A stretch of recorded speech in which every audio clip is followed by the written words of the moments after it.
मैं इस समय मणिपुर की राजधानी इम्फाल से करीब 50 किलोमीटर दूर थोंबल जिले की ऐतिहासिक खोंगजोंग में हूँ, जहाँ से कांग्रेस नेता राहुल गांधी अपनी भारत जोड़ो न्याय यात्रा शुरू कर रहे हैं। उनका आरोप है कि देश में अन्याय हो रहा है, पिछले 10 साल से अन्याय हुआ है। उस अन्याय के खिलाफ उनकी यात्रा है और इस अन्याय से लड़ने के लिए उस भारत को जोड़ो यात्रा को पूर्व से पश्चिम शुरू कर रहे हैं। और यह यात्रा मणिपुर से लेकर के मुंबई तक होगी, जो 23 मार्च को मुंबई में खत्म होगी। यह यात्रा पूर्वोत्तर में 11 दिन चलेगी और लगभग 15 राज्यों को कवर करते हुए मुंबई में समाप्त होगी। और यह 6500 किलोमीटर की यात्रा है। इससे पहले उन्होंने कन्याकुमारी से जम्मू कश्मीर तक की पैदल यात्रा की थी और वही यात्रा लगभग 4200 किलोमीटर उन्होंने पैदल पूरी की थी। कहा था कि वो नफरत के बाजार में मोहब्बत की दुकान खोल रहे हैं, लेकिन इस बार उन्होंने कहा है कि यह अन्याय के खिलाफ न्याय की लड़ाई है। इसलिए वह पूर्वोत्तर से लेकर के पश्चिम तक इस यात्रा की शुरुआत कर रहे हैं और इस यात्रा में 11 दिन तक पूर्वोत्तर के राज्यों में रहेंगे।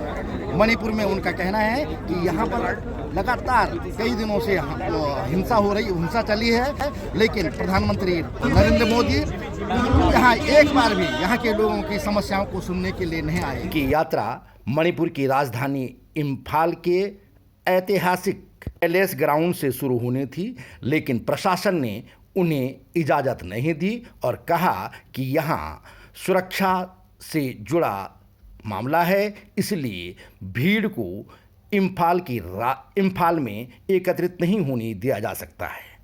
मणिपुर सरकार से इजाज़त नहीं मिलने के बाद कांग्रेस ने इस यात्रा का आयोजन इम्फाल से लगे राज्य के थोंबल जिले के ऐतिहासिक खोंगजोंग से शुरू की। में अंग्रेज़ों से लड़ते हुए मणिपुर के योद्धा शहीद हुए थे और उनकी स्मृति में यहाँ खोंगजोंग में एक युद्ध स्मारक बनाया गया है।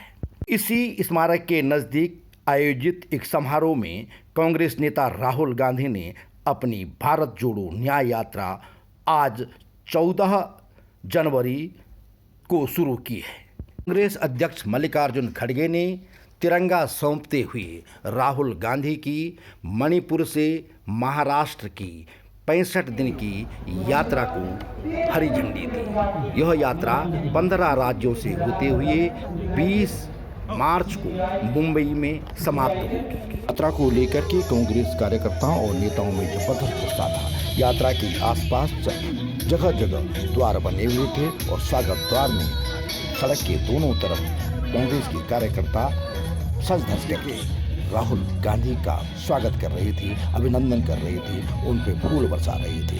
राहुल गांधी की यात्रा बस से होगी और बस से वह मुंबई तक पहुंचेंगे और उनका कहना है कि इस बार चुनाव है, इसलिए वह इस बार पैदल नहीं बस से यात्रा कर रहे हैं।